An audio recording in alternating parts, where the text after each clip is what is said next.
Storytime with Pizza Lord. Oh jeez, they're starting with a ghost.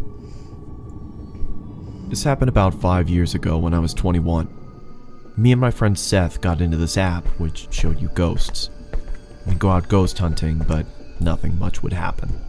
Sometimes a dot would appear on one of our phones and it would say random words. We would ask, "How did you die?" and stuff like that.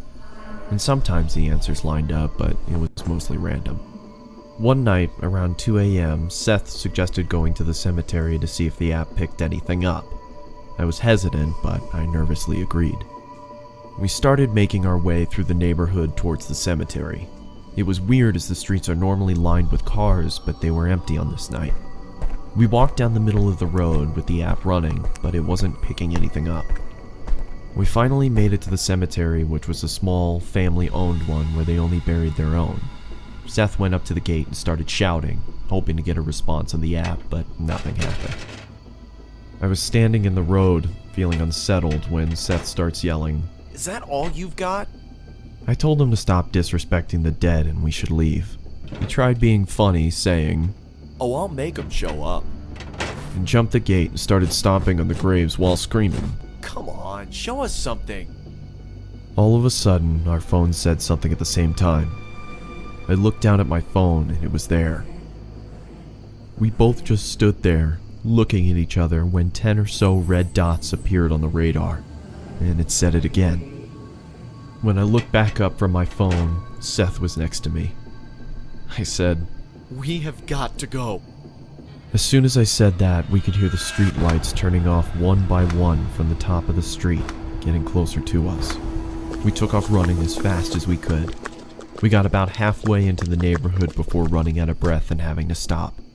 I felt like I was going to throw up from being scared and winded. Then I heard my phone say something. It was muffled, but I knew what it said.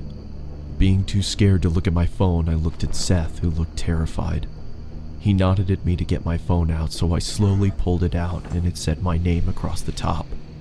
I turned my phone off and said, "Screw this, I'm done." We made our way back to my house and had a cigarette to calm down. We were talking about what just happened, almost not believing it, when I heard my phone again. This time it was my sister's name. We just stood there, frozen, not saying a word, when it went off again and said my brother's name. I took my phone out, turned it on, and deleted the app. I asked Seth to stay the night, but he refused. I can't blame him.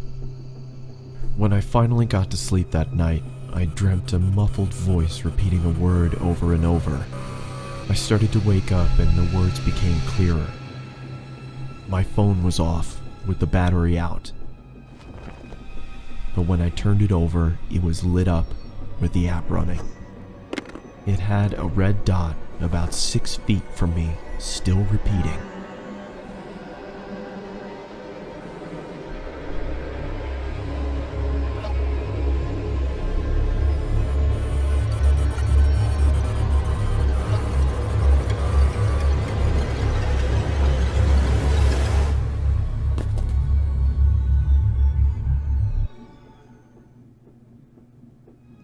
I woke up the next morning and went to the bathroom.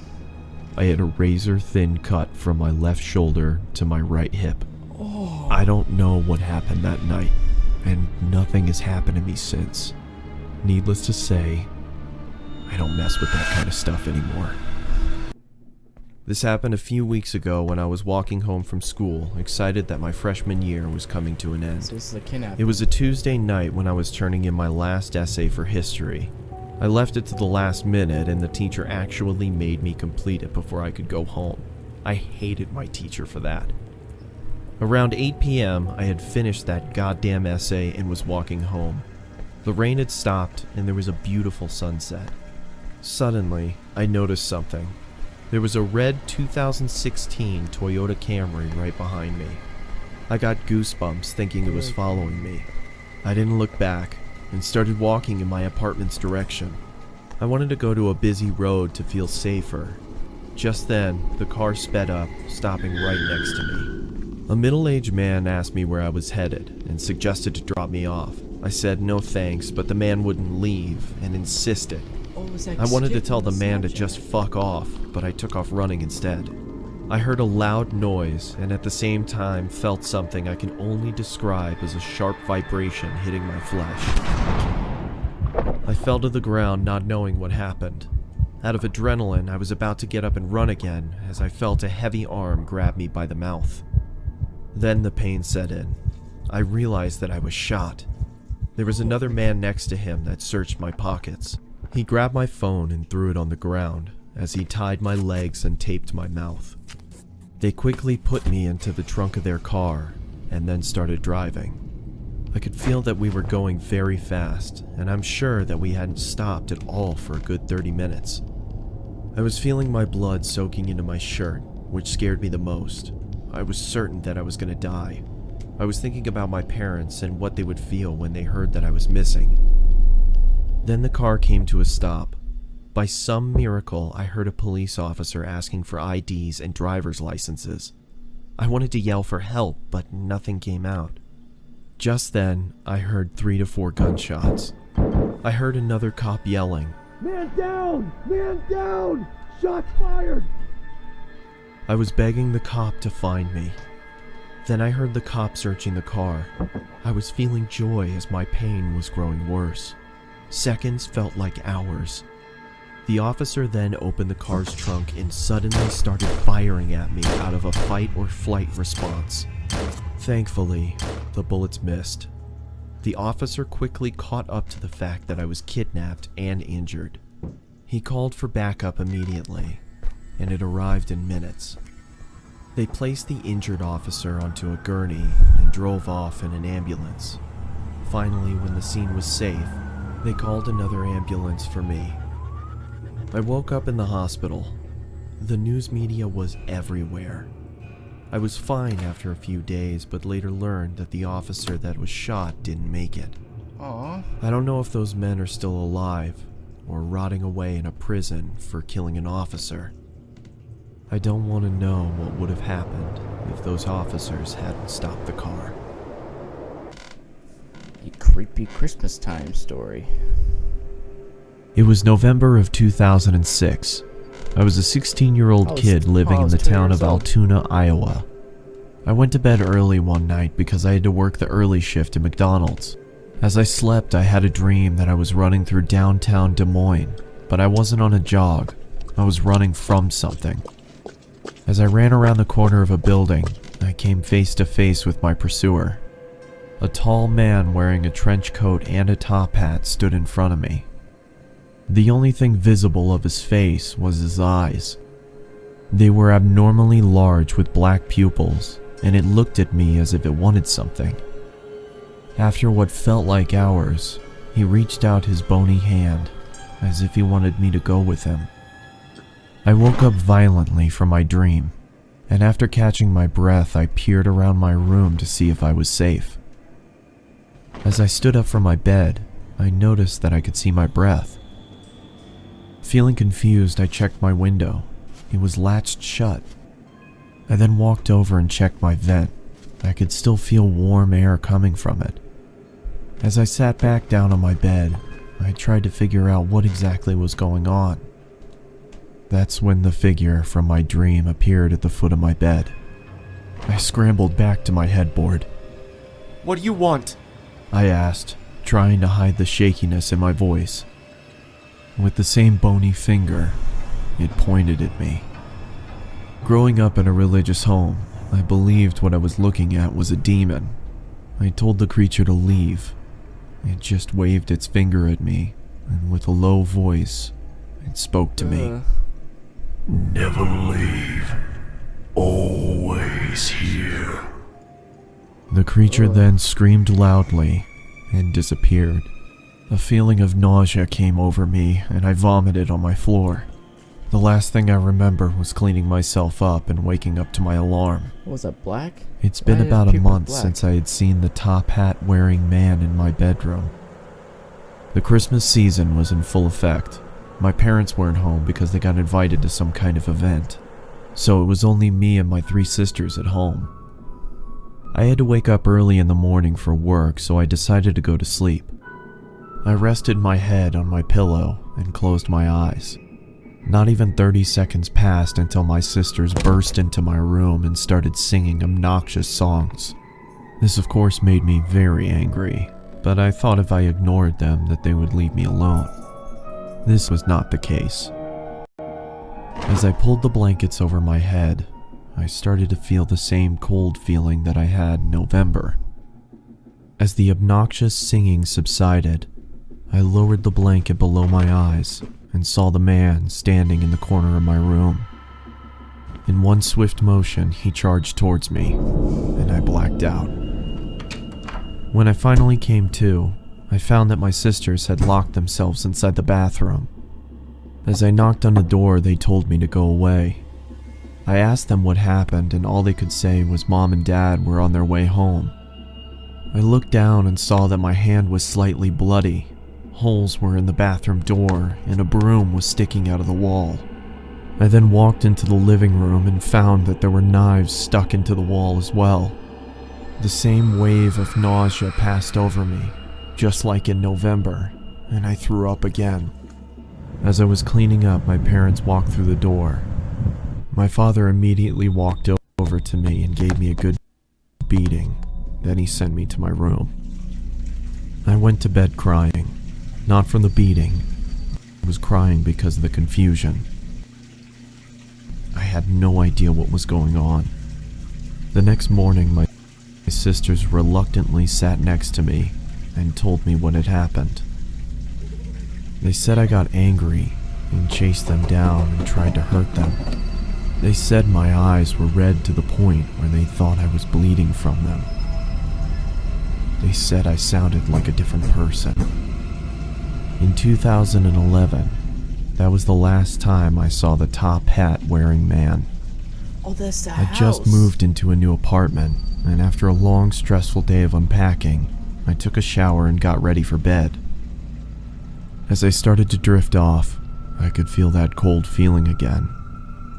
I lifted my head and saw the man standing in front of me. The man's eyes were red now. With a low voice, just like on that November night, it looked at me and said, Never leave. Always here. That was it? What the heck? That's not real, was it? Nah, it couldn't be.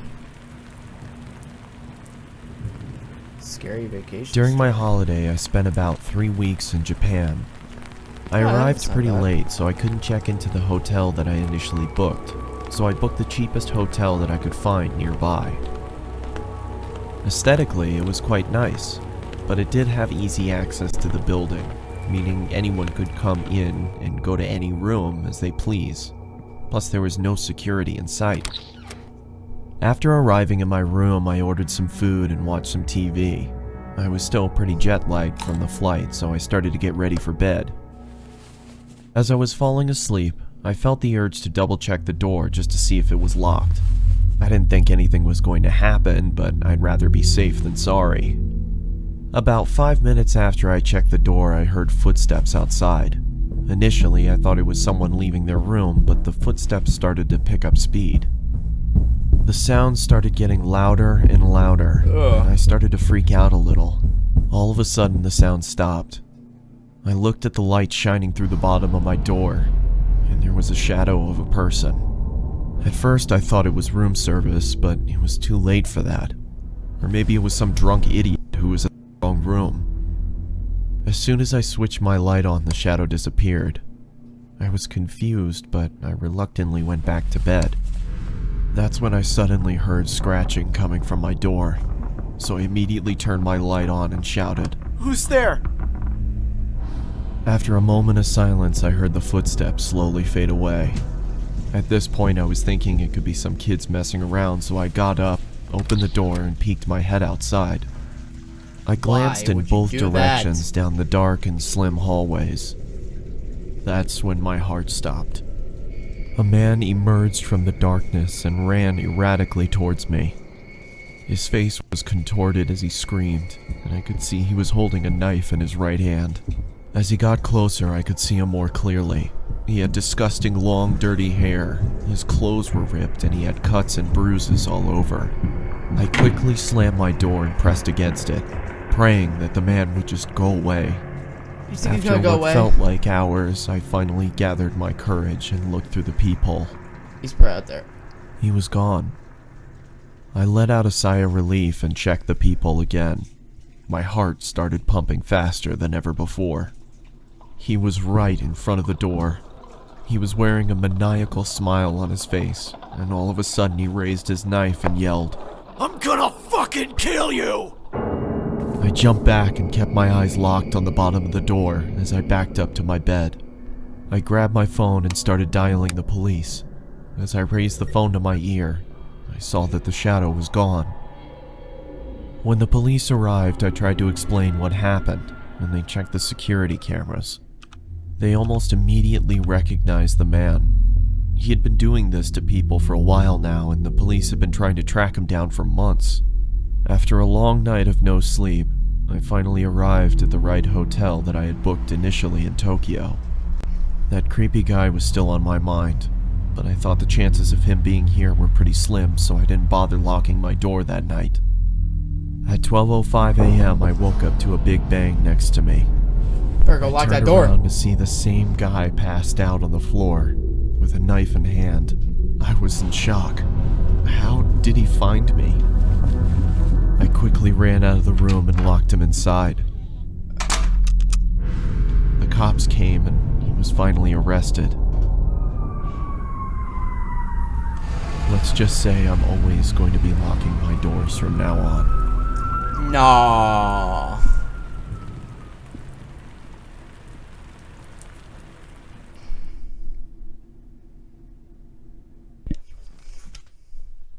Wow. Again, interesting, amazing stories. Well, that's all I got for this episode of Story Time. I hope you guys liked this. If you guys do, hope you guys subscribe. And after you guys subscribe, click the notification bell. Be part of my notification squad and my Pete's crew. And stay tuned for more Story Time. As always, I will see you all in the next video. Bye-bye.